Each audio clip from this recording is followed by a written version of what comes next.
बिहार के मुख्यमंत्री नीतीश कुमार से जुड़ा हालिया हिजाब विवाद तूल पकड़ चुका है। बिहार से लेकर दिल्ली तक इसी पर जमकर चर्चाएं हो रही हैं। विपक्षी नेताओं के साथ अब धर्मगुरुओं की भी एंट्री हो गई है। किसी ने उनको मानसिक रूप से बीमार बता दिया तो किसी ने उनको सलाह दी कि अब उनको बिहार छोड़ देना चाहिए। दरअसल बिहार के मुख्यमंत्री नीतीश कुमार ने पटना में 15 दिसंबर को आयुष डॉक्टरों को नियुक्ति पत्र देते हुए एक मुस्लिम महिला डॉक्टर के चेहरे से हिजाब खींच दिया था। नीतीश कुमार का ये व्यवहार भारत के मीडिया तक ही सीमित नहीं रहा, बल्कि अंतर्राष्ट्रीय मीडिया और खासकर मुस्लिम बहुल देशों में भी चर्चा का विषय बना हुआ है। इस घटना के बाद राजनीतिक और सामाजिक हलकों में तीखी प्रतिक्रिया देखने को मिल रही है। शंकराचार्य एवं मुक्तेश्वरानंद सरस्वती ने भी कड़ी प्रतिक्रिया दी। उन्होंने कहा कि नीतीश कुमार एक समय बहुत अच्छे व्यक्ति और कुशल प्रशासक रहे हैं। उन्होंने बिहार को संभाला और देश की राजनीति में भी उनसे लोगों को काफी उम्मीदें थीं, लेकिन अब उनकी उम्र अधिक हो चुकी है और उनकी मानसिक स्थिति पहले जैसी नहीं रही। शंकराचार्य ने सवाल उठाते हुए कहा कि यदि प्रमाण पत्र के लिए महिला का चेहरा देखना जरूरी था तो उनसे शालीनता से कहा जा सकता था कि वो स्वयं चेहरा दिखाएं।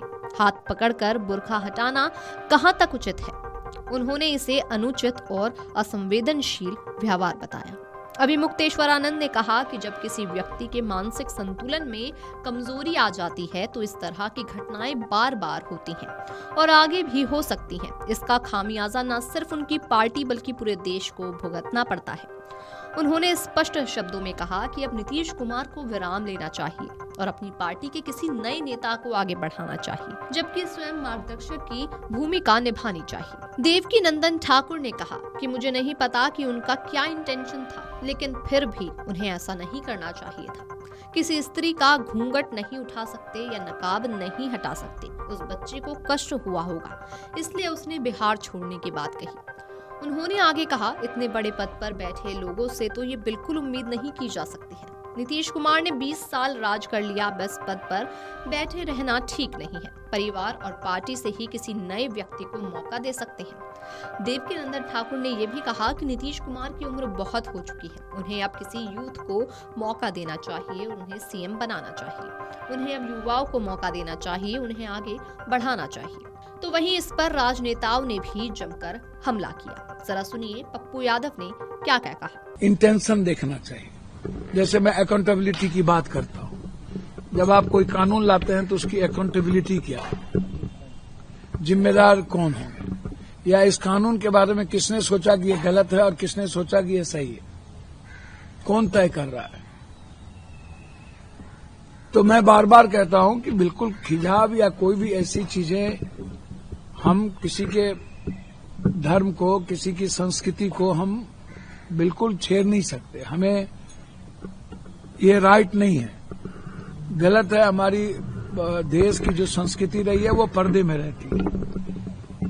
अब जाकर के कुछ चीजें हम पश्चात कल्चर में आए हैं तो ठीक है, हर माँ बहनों बेटियों के अपने अपने तरीके हैं फ्रीडम के साथ जीने के। किसी का कुछ फ्रीडम है, किसी का कुछ फ्रीडम है।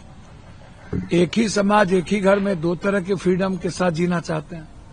तो हम किसी के फ्रीडम को चोट ना करें, कत्ल नहीं करें, लेकिन जरूरी नहीं है कि हम किसी के खिजाब को हिचें। ये बिल्कुल डिफरेंट है। लेकिन नीतीश कुमार जी ने का जो दृष्टि था वो खिजाब हिचने का नहीं था। एक जो इस उम्र में जब उनकी शारीरिक रूप से वो काफी अब कमजोर भी हुए हैं, तो इस उम्र में जो एक भाव होता है प्रेजेंट करने का, पिता और बेटा का, बेटी का, परिवार का, वो भाव कंप्लीट डिफरेंट दिखता है, मासूमियत दिखती है। तो मुझको लगता है कि इसको नेगेटिविटी में नहीं लेनी चाहिए। बहुत जरूरी नहीं है कि हर बात को निगेटिव में लेना, सकारात्मक दृष्टि में नहीं लेना। मुझे लगता है कि खिजाब हिचना गलत है, लेकिन नीतीश कुमार का इंटेंशन बिल्कुल, दृष्टि बिल्कुल वो नहीं था। जी, बहुत शर्म की बात है कि आज महिला के सम्मान की बात जो सरकार करती है, इस तरीके से एक महिला जो अपनी मेरिट पे उस जगह तक पहुंची थी जहां उन्हें पुरस्कारित किया जा रहा था, वहां पर उनको शर्मसार किया गया मुख्यमंत्री द्वारा, और इतना वो बेइज्जती उन्होंने महसूस की कि वो आज बिहार छोड़कर अपने भाई के पास कलकत्ता रहने चली गई हैं। तो ये सोचिए कि उन पर क्या बीती होगी। पूरे नेशनल मीडिया पे उनको शर्मसार किया गया। तो ये बहुत बड़ी एक घटना है और इसकी हम कड़े से कड़े शब्दों में निंदा करते हैं। ये it is not acceptable and it is not forgivable.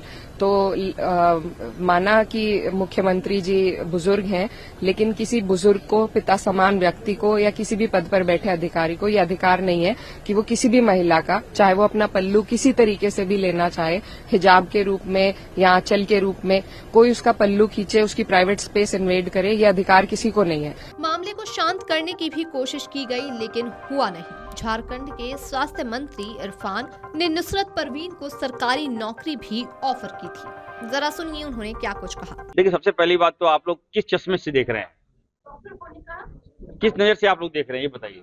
अगर आरएसएस की नजर से देख रहे हैं, अगर भाजपा की नजर से देख रहे हैं तो मैं कुछ टिप्पणी नहीं करूंगा। अगर आप इंसानियत की नजर से देख रहे हैं, अगर आप मानते हैं क्राइम हुआ है, तो निश्चित तौर पर मैं जवाब दूंगा आपको। मैंने फैसला लिया है, किसी के साथ भी अगर इस तरह का अभद्र व्यवहार होगा तो इरफान अंसारी आगे आएगा। नॉट ओनली मुस्लिम, मैं बताना चाहता हूँ, डॉक्टर नुसरत परवीन गरीब परिवार से आई है, एक महिला है, एक नारी है, और आपने उसको बदनाम करने का काम किया, आपने उसको छेड़ा है।